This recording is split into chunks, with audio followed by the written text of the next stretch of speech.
Welcome to the Shared Practices Podcast, Season 6 on growth and marketing. You all know that I am a little bit too fixated on video right now. So if you are interested, like I am, in the future of storytelling in dentistry, and you want to be able to do this at any level in your office, from the simplest level to the highest level of production, that's what this episode is about today. We have with us Cassidy Torrey from Broken Door Media. Welcome to the show, Cassidy. How's it going? Good. How are you? Good. We got connected via a rep from Neodent, Dana Mueller. I want to shout her out because she showed me one of your videos, and I was like, okay, I got to have these guys on the podcast. She showed me this video of, it's a little bit older. You guys have done tons more since then. But it was a gentleman who was a janitor at I can't remember what the sports team. It was a football team or... It was a football team, yeah. It was a football coach who actually, if I remember it, this was around 7 years back, mind you. But the football coach actually bought the implant package for his janitor. So that's right. It was really impactful. It actually aired on ESPN too, if you believe it or not. It was amazing. It like got at me. It made me feel all the emotions. I was super excited for this guy. And just to see his story unfold, I was like, wow, this is some really high quality production, storytelling. Like, this team gets what is possible via transformative dentistry. It got me really excited. I was like, okay, I got to reach out to these people. And you and I have had a couple conversations now, and I'm really excited about what you guys offer. But before we get there, introduce yourself, introduce Broken Door Media. Tell us about kind of how this all came to be in the first place. Yeah, my name's Cassidy Torrey. Broken Door Media actually is, we help you break through in the media aspect of it. So that's how the whole Broken Door Media came apart. I've been doing this around 10 plus years, been focusing on customer testimonials and case studies, really getting the story out for the dental community. And what I realized is it was pretty bland in the industry when I first started to come in. So we wanted to maximize the actual story and the emotion attached to it for the dental practice. Okay, cool. So you have an amazing portfolio. You sent me a whole email full of different links to different dentists who are doing some amazing dentistry, including some industry partners like Zircon's On and other people. Very, very high quality, amazing. I love it. I'm all about it. But I want to start off with just the foundations of video marketing and video creation. I don't want this to be, obviously I'm excited about your company, so that's going to come across, but I don't want this to be like everyone has to hire Broken Door Media right away. I want to also talk about how can we incorporate this kind of storytelling into an office at all levels, whether it's the cell phone level all the way up, and how to do it well. Because I think sometimes people will try and do this. They'll pull out their phone and maybe they take a patient video. The patient takes a video and it's kind of awkward. It's kind of hard. Mm-hmm. And so I want to help those practices of how do you make this natural? How do you get a good patient testimonial with the most basic stuff? And then we'll build from there. So what would be your advice on how to make good patient testimonials, even with something as simple as a cell phone? Yeah. The first thing I want to emphasize is the case, not all case studies are the same. What that means is that, so like if you're going to have a case study and have them say something, you want to get somebody who's very emotive, that's very thankful, and you don't want them to have like one implant missing. You want a full before and after story. You want the person to literally get transformed through the practice's dentistry. So the first and foremost thing is to get a good case study. Don't get somebody who is just like flatline, like, yeah, it was great, that was awesome. But get like the moms in tears, like, wow, this dentist, oh my gosh, I've transformed afterwards. My confidence is up. For example, one of our best case studies that I always reference is Dr. Park in Tennessee. The case study made her own teeth out of clay because she was so embarrassed of her teeth until she got this done. And you can see her whole transformation once she gets that removed. She is dancing and just, with friends and out. And so you're not selling the main thing is, as a dentist, you're not selling teeth, you're selling confidence afterwards. So you really want to have the impact of the person you select have that transformation, not like, oh, I got a teeth cleaning, you know, it was awesome. Yeah. You know what I mean? That's great. No, that's awesome, because I think a lot of people will take a video and maybe they'll do a lot of times you make the mistake of like, oh, this is a great after, and you don't have a before. Mm-hmm. And so you didn't film anything before, and now Right. you're going straight to the final, and they're just kind of talking past tense. Mm-hmm. But first choosing that person who like people are going to connect with via video, like it's an expressive person, it's an emotional person, it's an excited person who is going to come across, because I think a lot of times we have our expectations that this is going to be this amazing testimonial, and that's just kind of not that person's personality. It's no fault of their own. You chose kind of maybe just a less expressive person as your testimonial video. So that's interesting. I didn't even think about that, of like, you just got to start with personality if you want a really, really good one. Mm-hmm. That's the first thing you got to do. And a lot, that's where the marketing fails, is you have to think not just consciously, but subconsciously. You have to focus on the buyer. And a lot of another thing going into it is the dentists focus too much on their practice and how good they are as a dentist, and not the customer's perception. If you're going to be marketing these videos, you want that perception of the customer.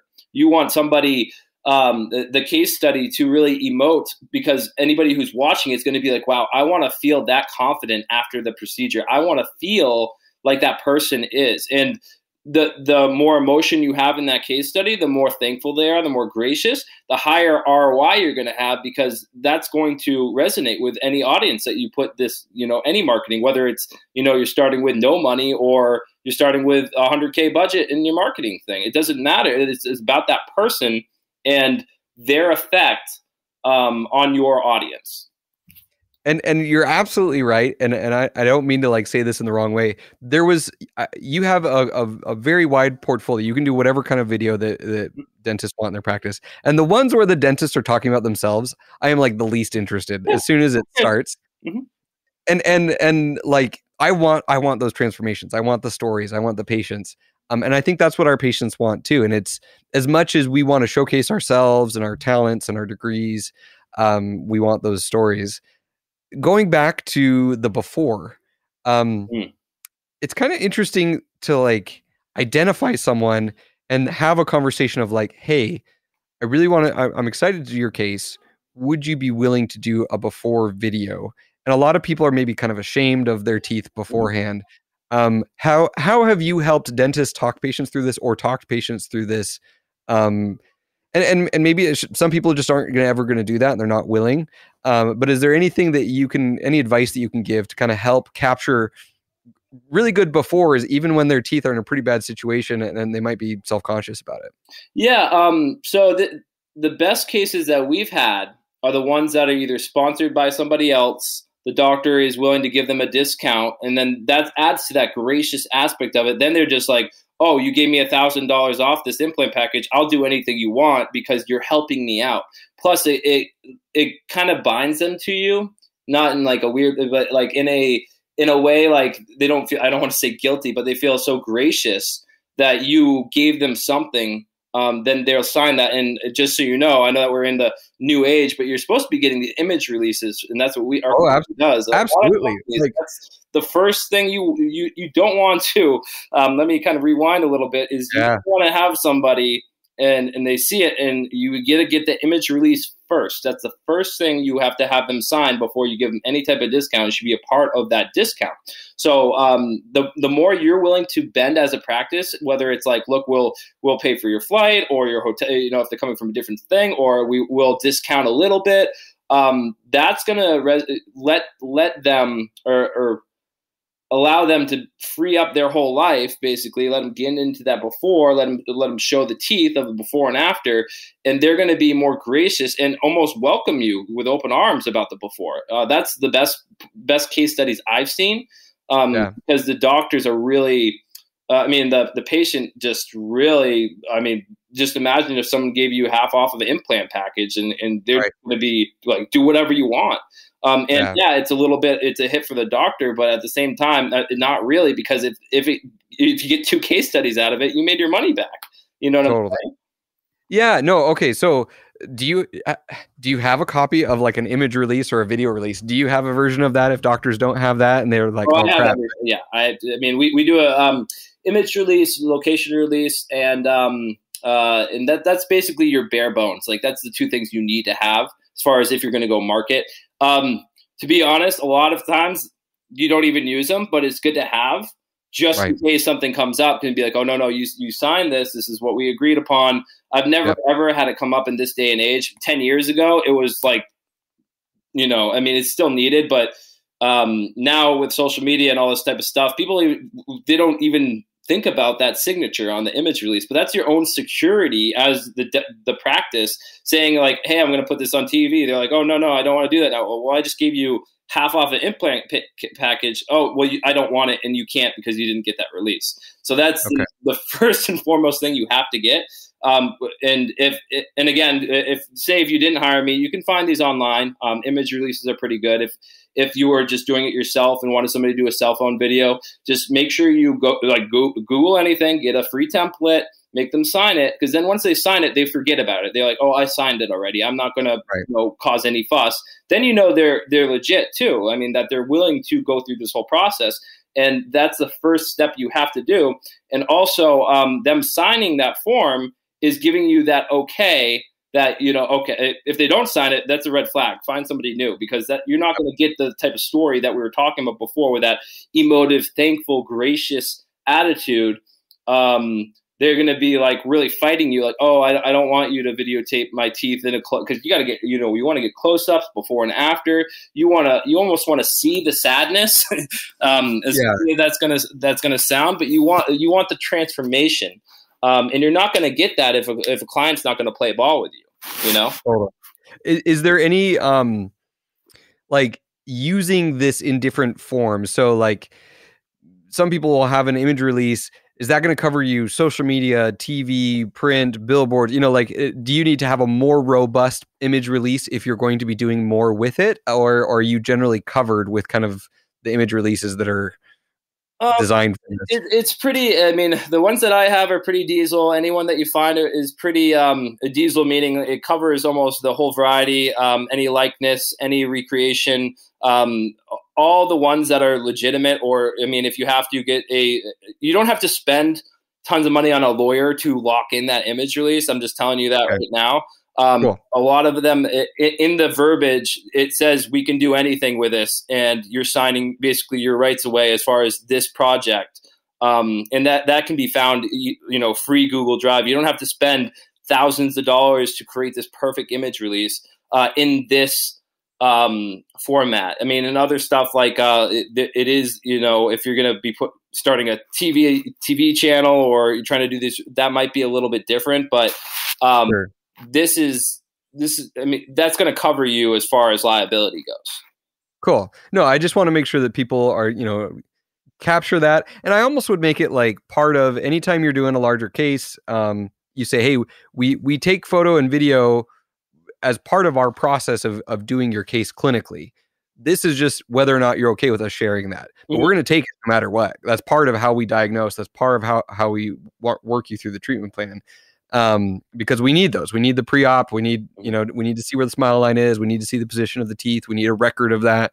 And so that's gonna detect really quick people who are willing and interested, and maybe even some people are like, oh yeah, I would be very comfortable sharing my story. So, so the next is planning out the before. We kind of touched on this on some of these bigger cases. It's a little bit of a journey. Oh, yeah. And I've seen both. I've seen people who've done a before video. Like I've seen someone who did like we're going to give away this big charitable case, and they made a big deal of like who's going to get selected. And then they selected the guy. This is an oral surgeon, and it was from 5 years ago. And I'm like, where's the after? I don't know what happened with this case. I'm like on pins and needles, and for whatever reason, maybe there was complications. Maybe the guy didn't go through a treatment, whatever happened. There isn't an after. And I'm like, dang it, I really want the after. I think way more common is the other side, where we've got the after, we don't have the before. How I guess you do some pretty robust befores. So let's bring it down to like the the bare bones model, and then let's talk about what you guys do in terms of a before. So if someone's doing like a cell phone before, or like a handheld dental camera that maybe is a little bit nicer, what are some of the things that you want to hit on the before, and what are some of the questions that you can ask that maybe will bring out some more of the story from that patient? Right. So the questions is like, how do you feel with your teeth at this current state? I mean, I have a whole list of the pre-ops. I'm just going off of hand right now, but it's like, how do you feel right now at this moment with your teeth? Do you feel embarrassed going out in public? When you smile, do you see people looking at your teeth? Do you feel subconscious? Does it make you not want to go out? Right? Because that's what is going to really, those questions are going to make you think, not just like, oh, can you take a picture of your teeth or something. You want to really dive in. And that's why the directing of that before is so critical. But if you're going to do this yourself, you want to have that list and try to probe as much as you can. And this is the whole point of getting a case study that's letting you, that isn't, closed off, is that they're emotive and willing to tell their story. Like the one I sent you a little while ago about that mom in that case, like I was in tears just here. She put up her put it on YouTube and is looking for a dentist, and you just hear that story. She starts crying during it because she goes completely into her life and the stages of how she got there. So you really want to go deep. You don't want to just scrape the surface. You want to go deep into the questions and not have like bare bones questions like how you know what I'm saying? Like you really want to have a depth to your questions, and the line of questioning is going to be very critical. So which feels kind of hard. Like when you were saying those questions, it made me like, like my stomach tightened up a little bit. Like, I don't know if I want to ask that. Like I feel like a jerk asking. You have good teeth. I mean, just imagine. I've dealt with people with literally like their whole upper mouth, like there's so much decay, and that's where you really have to really have the right person that's willing to go into that, because a lot of them, they don't like to smile. Be like, do you hide your smile when you're out in public? Have you gone on a date? Can you eat a piece of steak? One of my favorite ones is this guy who after he's done with the implant, you can see him almost in tears because he's about to eat the first steak in 10 years. And he's just like, you can see it. He literally takes a moment. It's like, oh my God, I can't believe I get to eat this piece of steak before, because he probably had a liquid diet because of the decay of his teeth. So you can't just ask surface questions or requests like, hey, take a picture of your teeth, because they'll be like, okay, here you go. That's not going to give any depth or story or build up to your payoff at the end. And the less of the before, the less of the impact afterwards. So you really want to concentrate on the before, and that's where we kind of beat out our competition, because everybody was about the post-op. We're like, whoa, wait. How did you get there? So it really, and that's where if you're going to do this, don't take time into the questions and try to make them personal and deep. Don't make them surface level, is what I'd say. I love that. And I think it would probably help if you began. So you've already had this conversation of like, hey, are you willing to open up? I really want to go into this. Here's the release. You're doing that. And then say up front, you're like, I totally understand. Some of these questions are going to be personal. They're going to bring stuff up. Do I have your permission to ask some pretty personal questions? And I think if you can get them to say that, I'm just trying to like walk myself through, how am I going to do this to people and feel good about it? So I ask them that question up front. Do I have your permission to ask you some pretty personal questions about how your teeth have impacted your life? And if they say yes, then you're like, okay, that's the green light. Here we go with some hard questions. So I have one of my best directors that I hire constantly.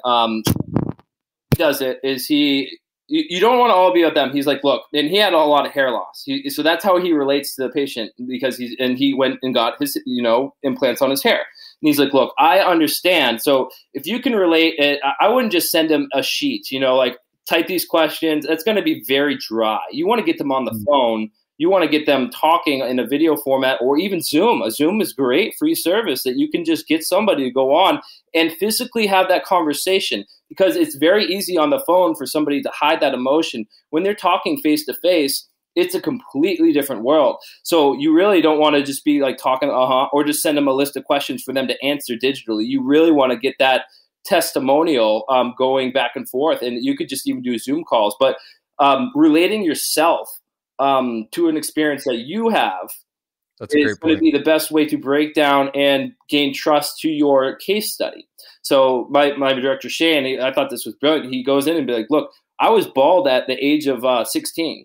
And so I understand your confidence, the confidence that goes in. And after I got the implant, the hair stuff done, I felt amazing. It's unbelievable. And you're going to feel that way too. I know you feel like terrible right now, but you're going to feel amazing after this. And that will really break them down, and you can level it out. What you don't want is to be this tighty doctor that's like, oh, I have a degree in an MD and I'm Dr. X, and I'm important and you're inferior and you're just a subject to me. Never do that. You have to come down to a personal level and treat them like you're talking to them like in an emotional format.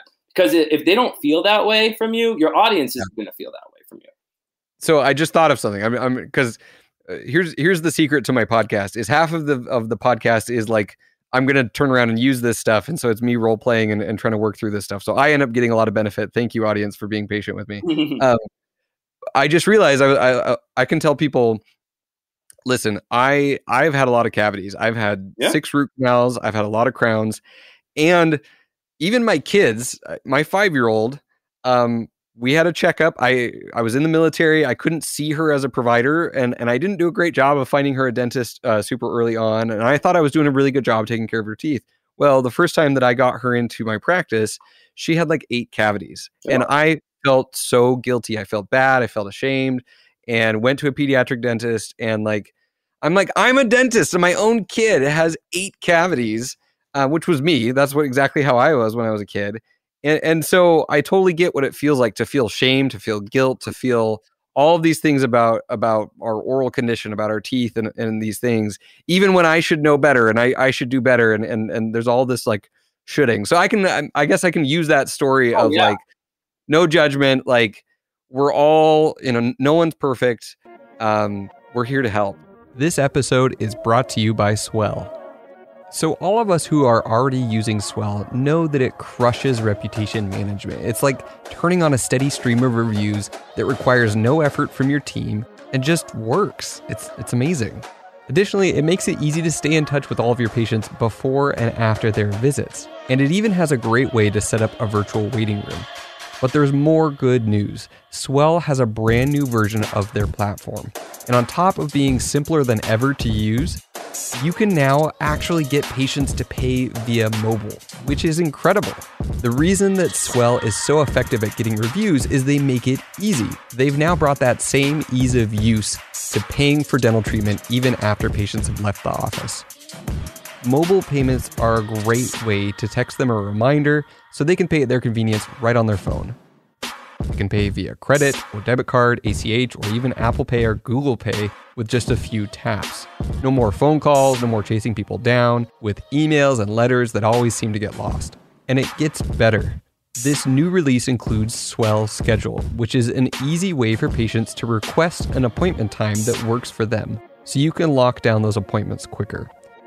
Listen, Swell is one of those things that you just need to try it out, turn it on, see the results, and then you're converted and you're like, well, I'm never going to shut this off. Listeners of the Shared Practices podcast can try Swell for free for 30 days. No commitment. Just set it up, see the results for yourself before you pay anything. To take advantage of this offer, head to swellcx.com/sharedpractices. That's swellcx.com/sharedpractices. You got to let down that guard, or they're not going to let down that guard. It's a two-way street, and if you're gonna come at them like you're the best person in the world, and they're not going to give you the performance. They're not going to cry. They're not going to emote. If you're like, look, that's where like I was saying, that director really pulls out the story, and you get tears, you get like sad, like happy, tears of sadness, tears of joy.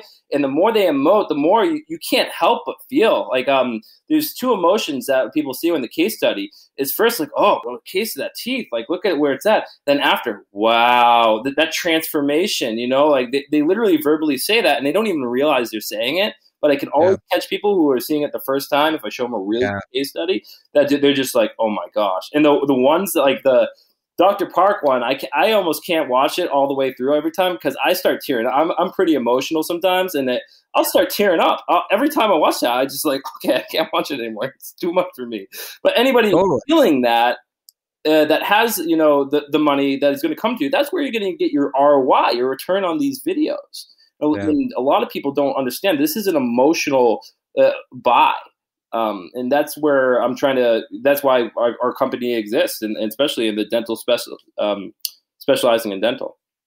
That's awesome. So I think we've dug a little deeper on this and helped people kind of get some value on and an ability to do this themselves. I do want to talk about your process on the befores, because you don't, the thing that I found really interesting about your videos on some of my favorite ones is that you were like in the patient's life. You were in their workplace, you were in their home, and capturing their story, all of this before. So this takes a lot of planning. So tell me about how you do your befores. If you're going to do like a full-on case study and this person's having some life-changing dentistry and you're going to do the before, how do you go about like planning all of that? Like, how do we capture this person's story and your process there? Yeah. So like I said, the before is something that a lot of people miss. And the best thing is we go as much as we physically can into their lives, which means that if they're going to let us go to their work location, we're going to their work location. If they're like, well, I don't really, I'm retired. They're like, okay, well, do you have grandkids? Can we invite them over for a dinner? And then, do some B-roll around that. So that sets up the story. That's what creates what's called intrinsic interest when you're watching a movie, when you're just and this goes for any type of cinematic, whether it's advertising or anything. If you're watching a movie and you don't like it in the first, like, let's say 4 or 5 minutes, you turn it off. Same exact thing. There's no buildup. There's no story. There's no exposition. You don't care. So you switch it. I don't like this. I'm going to try to find something else. But the minute, that's what creates that thing is instant story, and we're into a lot of person's lives. We've had a military. One of my favorite ones was I got to find this video again, but it was a military person who trained how to disarm IEDs, and we got to get into his classroom, and we got to see him like with his whole class and all that type of stuff. They let us have access to that. And that creates such a good story. And it makes it be like, oh, that's a human being. He has a real job. He's a real person. And then we ask questions like, how does it feel going in front of your class and having that teeth? Do you ever feel nervous? And eventually, that's a big question. He does it constantly. He's like, of course I do. So that helps set up the whole story and the whole payoff at the end. And the more you set up the beginning, the bigger the payoff is going to be in the end. So the intrinsic interest in the start of the story is hypercritical, and that's why we always say get case studies that will let you in their lives. If you're like, no, just imagine, oh, you can't come into my home, you can't come to my work, I'm not going to let you film my whole before. That's what we avoid at all costs. And if we have to, we'll set up. We don't like faking things in my company. I like when people are like, oh, why don't you use actors? Never use actors. You don't get that emotion. They can act their butt off, but it's not going to be real. It's not going to be raw, and it's not going to have an actual emotional impact. It may. I could be wrong. I've never done it, but that's why it's so critical, because you don't get those real moments of a mom looking at her kid and just being sad about that, or somebody in the workplace and they're just like kind of hiding their mouth from their employees because they feel nervous about it. You can't really get that from an actor. I mean, you can try to stage that, but it's so much planning and extra cost to the doctor or the practice. It's not worth it, especially when you get somebody who's real, have a real story, and that people can actually resonate, because just think this is a real person and somebody else has that same issue and they have those same lives, and they go out, they want to go on dates, they want to go to movies, they want to go to live events, and they don't because of their fear of their mouth. So highlighting and capturing that before is hypercritical for the emotional buy and the residual income for that video. I love that. And I love how you guys get real. And that's what people want is they want real stories, real people, people that they can relate to, connect with, and see themselves in that person. I just love what you guys do in terms of capturing that true full before. And real quick, we don't let the doctor go on those cases. I mean, the befores, they're not there. You know, we don't want them there because it's going to make them feel nervous. We want to have it be, and that's why we don't use big crews. Just imagine 5, 6 people looking at your mouth. You know, that's why we use teams of 2 and 3. Because you don't get that response. You just imagine setting up a whole light and be like, all right, open your mouth, let's do a close up. It creates that fear, and it's going to lock them up. You know, plus it's going to jack up your budget because you're paying for 5 people for one day, right? So, but at the same time, we go to, I mean, the doctor's always welcome to do that. It's never happened because we don't want to waste the doctor's time, first off. And second off, having that person there is going to make them feel nervous. And that's the worst thing you can do for your video. We always do those independent, as intimate as we can with the person in order to get the best reaction. So that's awesome. I just want to make that before we drop that subject. Yeah. Well, and I think that you also made another point of that the way that you guys do things is cost conscious. You are, as much as possible, you're trying to group shots into one day. Mm-hmm. You're minimizing the number of people, being efficient with both your crew, your scheduling, the way you do things. It's a balancing act between, yes, high quality creative team members with amazing gear that are flying out cost money, but we don't have to blow this budget up by, shooting this over 3 days and with five team members. Right. And that's the best thing about the packages that we have. We're really conscious about providing the more you commit to us, the more we can pack in the content that we've made for the days in order to provide you with the most amount. I mean, my highest package comes with a hard drive with all the raw footage. So if you have a marketing team, then you can literally take and cut up these tiny little segments if you want and put them out at any point in time. That value of that, and we shoot a lot of footage. I'm telling you, like 4K resolution, a lot. B-roll for days. Yeah, so that hard drive value is if you know what to do with it, or if you have a marketing team, a practice that you get this done once, you go and be like, hey, just here's the hard drive. I want you to create as many tiny little videos out of it possible. And that's included in our larger packages. And that's something that we like to provide value. If you're going to go to that level with us and get the infomercial package, we want to be able to provide as much value and content of what you're paying for. And a lot of companies don't do that. They'll just give you the videos and just walk away and be like, oh, well, you have to pay us to do the video. We're like, here's your hard drive. You can obviously have us edit it for you. But if you have your own team or want to have somebody work on it in your office, that's going to be your main benefit, is that hard drive with all that raw footage has literally can get you 3 to 6 months of advertising of your on its own if you know what to do with it. So for sure. No, that's a great point. The next, so let's move to the next phase, which is the delivery. Mm-hmm. This is an area where I got really excited about this from an account I've mentioned on this podcast before, Dental Boutique in Australia. I really want to interview this doctor. If anyone knows, I forget his name. I've reached out to him on Instagram and he's ghosted me. He hasn't responded. But he does a great job of capturing the moment of delivery, which in dentistry sometimes is complex because a lot of times it's a temp, mm-hmm. Or a lot of times if it's after a long bloody surgery, the patient just wants to go home. It's not a great before or inflammation. So inflammation, swollen, like all of that. So you've probably been in some of these surgeries or around some of this stuff. Mm-hmm. How have you guys staged and planned some of that around these not perfect clean situations? Yeah. So first off, we always get the reveal right out of surgery because it's where the inflammation hasn't like bubbled up or anything. So we want to get them right out of surgery, show them when they get out of it, and then get that reaction immediately. So we always get that no matter what. As far as the post-op and just to have, even if we don't use it, we want to have it. But a lot of times we do use it because the reaction of them is like, and if you can bring in a spouse or somebody else to see the reaction that they know of before, that their reaction is actually more important than the case studies, because they're going to be like, oh, wow, that's amazing. Like one of the first ones I ever did in my life, the guy is like smiling. He's just looking at it, and then his wife's like, oh, wow, oh my gosh, there's so many. And she literally said there's so many, as in teeth, Yeah. So that reaction shot was one of the best. So if you get as much, anybody who knew them with those teeth and see that's a really rare moment that you have to capture in time.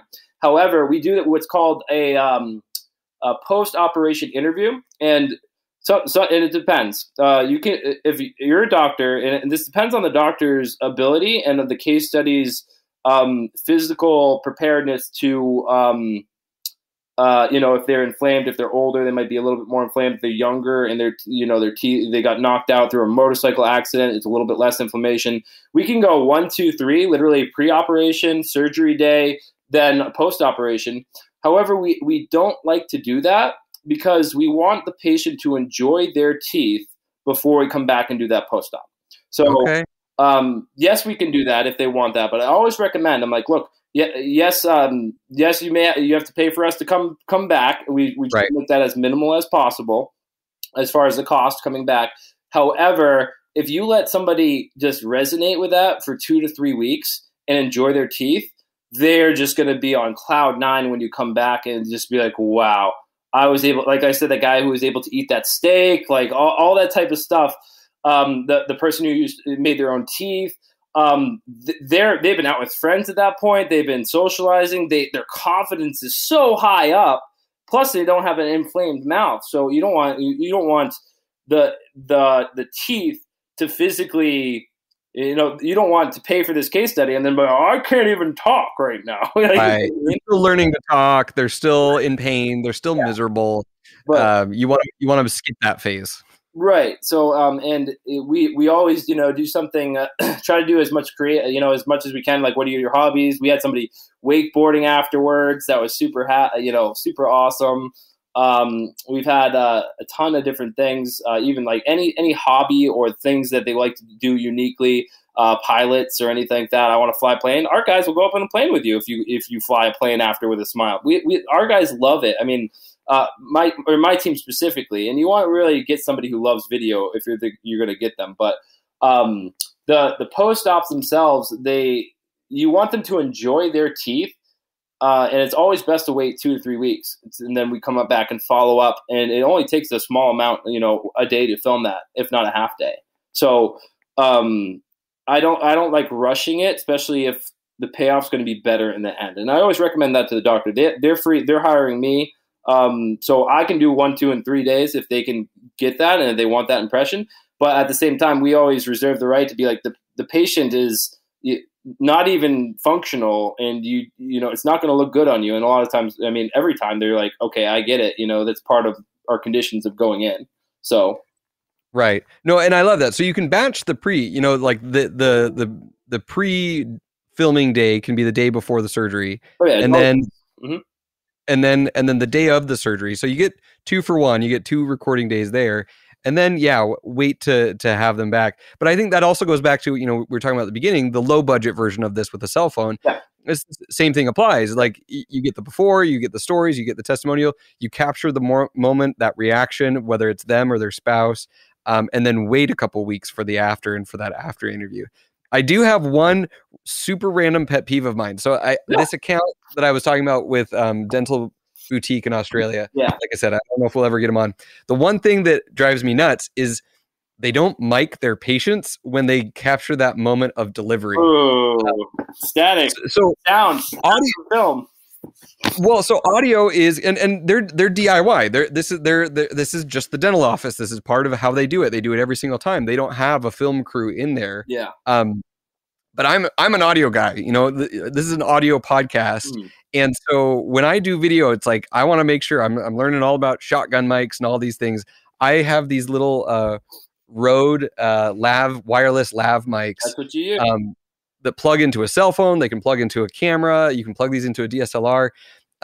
It might seem weird, but like if you can capture the video and good audio, because that emotion of what they're saying, what they're talking about, the things they say, if you miss that, or it's like in an echoey room and it sounds like it's 5 feet away on a crappy ruins the whole video. And there's a term called the suspension of disbelief. And a lot of people don't know this. And when you're watching a movie, it's really good, and you're like, wow, that was a really good movie. You're not aware that it was lit and, everything. You're not aware of that. You're so into it, and this works for books or anything that you get into. So the minute that audio, just imagine a movie you're watching, do the same thing. The sound just cuts out, and you're like, whoa, I'm not watching, the movie that you're into just doesn't mean anything anymore because it just broke your suspension of disbelief.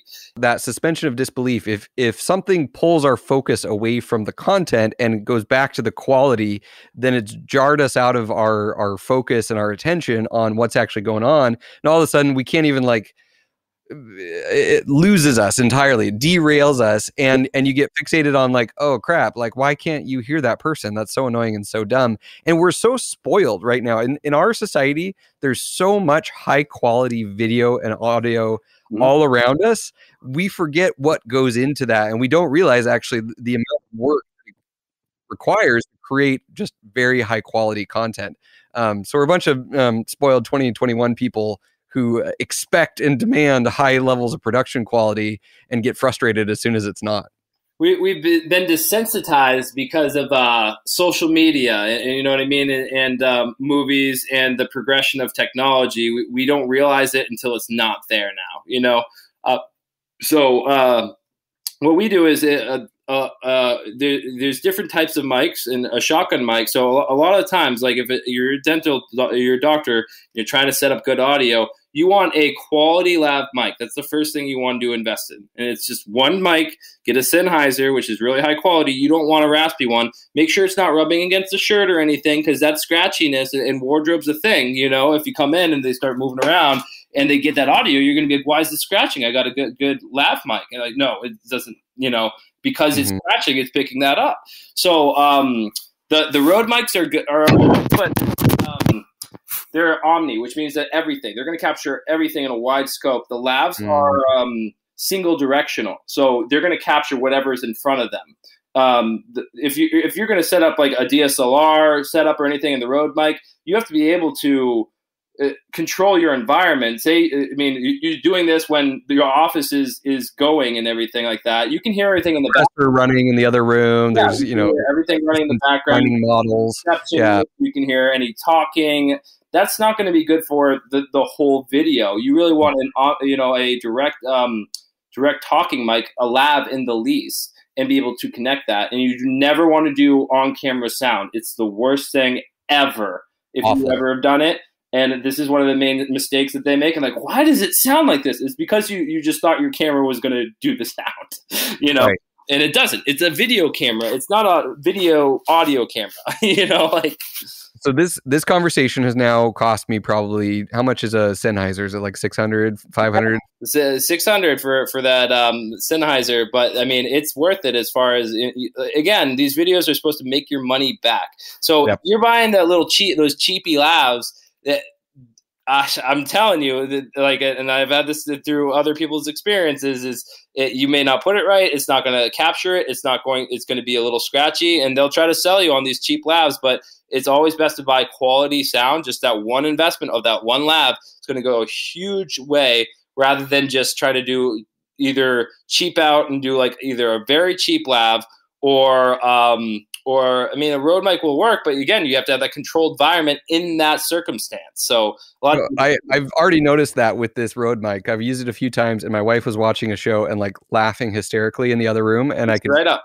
It was picking it up. It was driving me nuts because I'm used to this mic, which is super nice for my podcast. It has noise gating and it's directional. It's directional. I can see it. It's literally right in front of you. So it's picking. And I'm 2 inches away, and I've dialed it in for that. Yeah, she's probably watching TV laughing right now. You know what I mean? Right. Exactly. No, the dog was outside the door, and you can't hear that.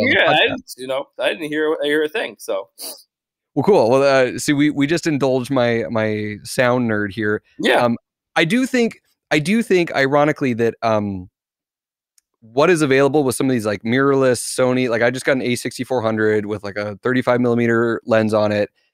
You get that, you get a nice $600 lav mic.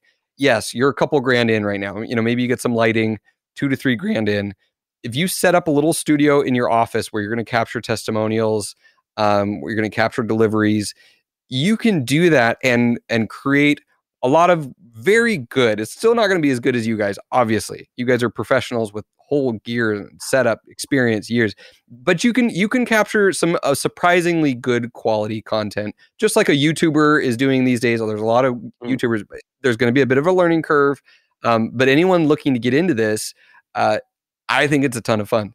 However, there is the danger of, and this is a whole nother conversation that we wanted to have, of how do I evaluate if I'm hiring someone? Like everyone's had that sister-in-law who has gotten into photography recently, and they're like, "Oh, I'll do your family shots," and they have a nice camera and they take some nice shots, and you get them back afterwards, and you're like, they're good, but they're not great. And I can't say anything now because they're a family member, and I don't know what about them isn't great, but I know I could have gotten better if I'd had a really, really good photographer. So help us evaluate video production companies, because maybe we don't have the budget to fly you out quite yet. Maybe this is a general practice setting rather than like a specialty, transformative type practice, but we still want to get into video. Or we're looking to build something for our website. How do we evaluate video companies for this purpose? Yeah, so the first thing is you don't want to go to video companies. You want to go to individual freelancers if you can't afford it. Okay. So the first thing is if you're going to video companies, there, like I said, mine is like in the middle of you get quality, but not the quantity of people and stuff like that. But if you're going to go to a video company, they're going to charge you the most amount for very brief periods of time. So the best thing you can do is hire an individual and qualify them through work. Never hire somebody you don't see the video product of something that they haven't done. If they're inexperienced or you're hiring an intern, you're going to get intern work because they're there, for the experience. They're not refined. They're green, if you will. They're coming right into the industry. And yeah, you pay them for experience and they're doing whatever you want. However, the quality is going to be like that, unless you get a diamond in the rough. And I'm not saying those people aren't out there, but if you're going to go qualify somebody, you really want somebody with the experience for the budget that you have. And I would say if you're going to be doing it, try to get somebody for free, then just have the case study themselves take it on their cell phone. That's going to be your best video. Don't try to get anything for free out of this, because those free interns and stuff like that is going to be probably a waste of time and honestly money. And you're going to get, what's going to happen is they're going to bring something back to you and you're not going to be happy with it, but you're going to feel guilty because they've spent all that time and effort to make something for you. And now you're like, oh crap, I can't go back and ask you to revise this. We can't film it again because I know you're not going to do it any better. Right. It gets awkward when you try and cheap out and then you're not happy with the product because you didn't do your due diligence on the front end. Or they didn't, like a cameraman that is like, hey, come in, I want to do this trial with you. They don't know how to white balance, which is a huge thing. Like I don't know any camera terms, but it could be completely off. It could be out of focus. There's so many things that could physically go wrong. And that's why, somebody who is trained is going to be better. And even if you have like a bare minimum budget, it's best to either wait till you have that budget and then just have the case study, take those, those cell phone videos, because those are made kind of to kind of not, I don't want to say idiot proof, but they're made to you know what I'm saying? Like they're made to auto focus. Easy. It's like touch and go. You just hit record and yeah. If someone's got the newest iPhone or the newest Android phone, diesel as far as video. The best thing about cell phones nowadays is that, and that's what I'm saying is, I would steer away from, if you're going to go with a DSLR person, they need to know how to use that DSLR and have experience using that. So the main question you want to ask is, do you have experience using your camera? Can I see some footage that you've shot? And also, you got to make sure they can edit too, because they might be, oh, well, I just shoot. And then you're stuck with this footage that's going to sit on the shelf because you don't know how to edit, or they don't know how to edit. So qualifying questions is show me a project that you did all around yourself. And if you're trying to get the cheapest, biggest bang for your buck, that's going to get your best qualification of somebody who's you're not going to waste. Even if you have like a $200 to $300 small video that you're going to hire one filmmaker to just go real quick and just hire them for an hour or two, and then basically have them edited afterwards for $200-300. That's how you're going to not waste that money, or hire an intern where you spend your own time as a doctor, which is super valuable because you know how much you make per hour, and you're sitting there for an hour or 2, 3, 4, however long it goes with this intern. And then they come back with you like, oh, I didn't color balance my camera. I didn't, I didn't know I needed a lav mic, or, I had a Rode mic and everything behind we heard. So that it's basically the whole thing, because I didn't know that sound is garbage. Unusable, yeah. Yeah. So and then you just wasted 3, 4, 5 hours of your time because you're trying to cheap out. And now it costs you money because your time is money, you know? So can I share my story? So originally I shared practices. I thought we were going to get into online courses like way sooner. And so I bought a bunch of video gear. I bought a backdrop. I like mounted it in my room. I bought some lights. And my dad had a company, and at the time was trying to like create some video content for that company. And he knew that I had set all this stuff up. So I was like, sure, we can do it. So I'm trying to film my dad, and you mentioned white balance. I had my white balance set on auto.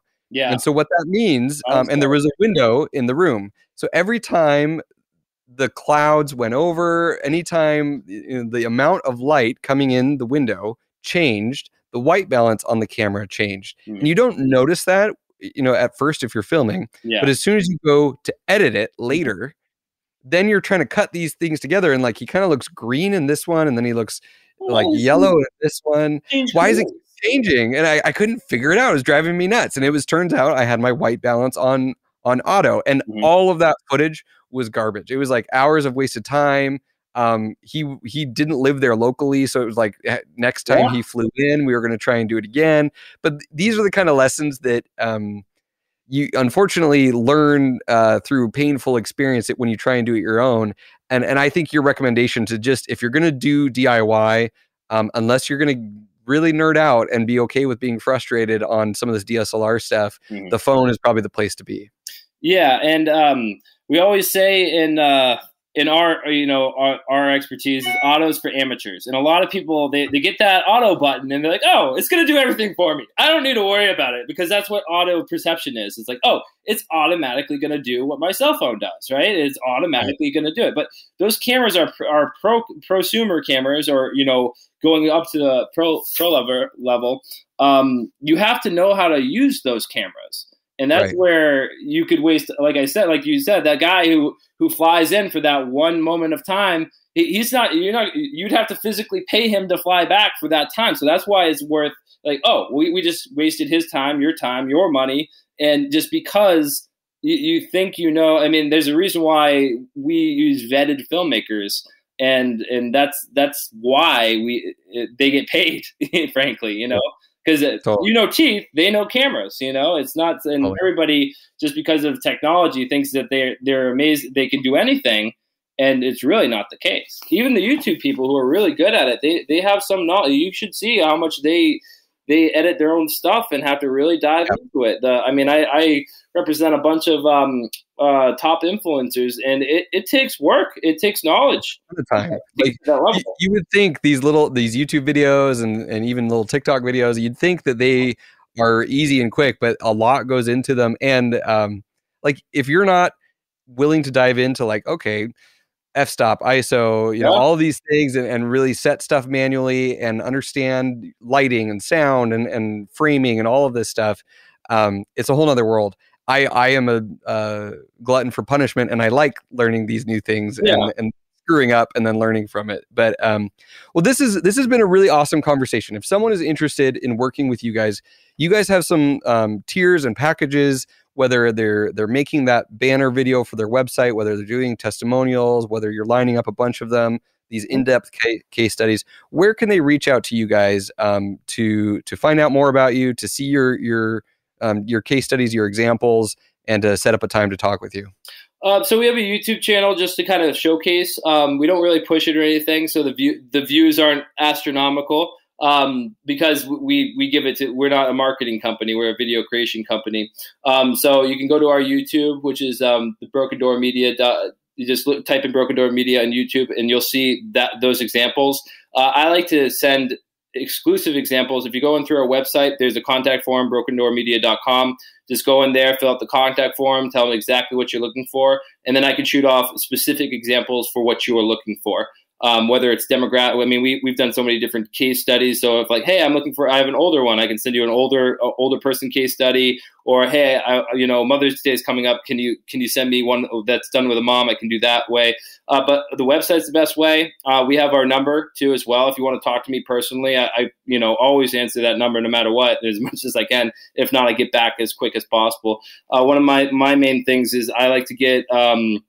If you're interested, I'll run with you as long as you want to run. And I want to, it excites me if you're excited about it. And then I'll attack that phone if you answer that call. So, that phone number is on our website that you can go to. So brokendoormedia.com would be the best way to contact me directly, or call the sales number, and use option 1 for sales. And that's the best way to talk to me directly. Awesome. Hey, this has been a blast. Thank you, Cassidy, for coming on the show. Thank you for sharing your knowledge. Even if people don't work with you, I think they're going to get a ton of value out of what they just heard. Awesome. Stuff that they can take back and apply themselves, or apply in their hiring decisions of people to create video for their practice. So thank you so much. We appreciate you coming on the show. No problem. It was an honor, Dr. Lowe, and just let me know if you need anything. Oh yeah, we're going to be talking. All awesome. right. Sounds good. See you later. Take care. Yeah. Okay, we'll talk to you next time on the Shared Practices podcast.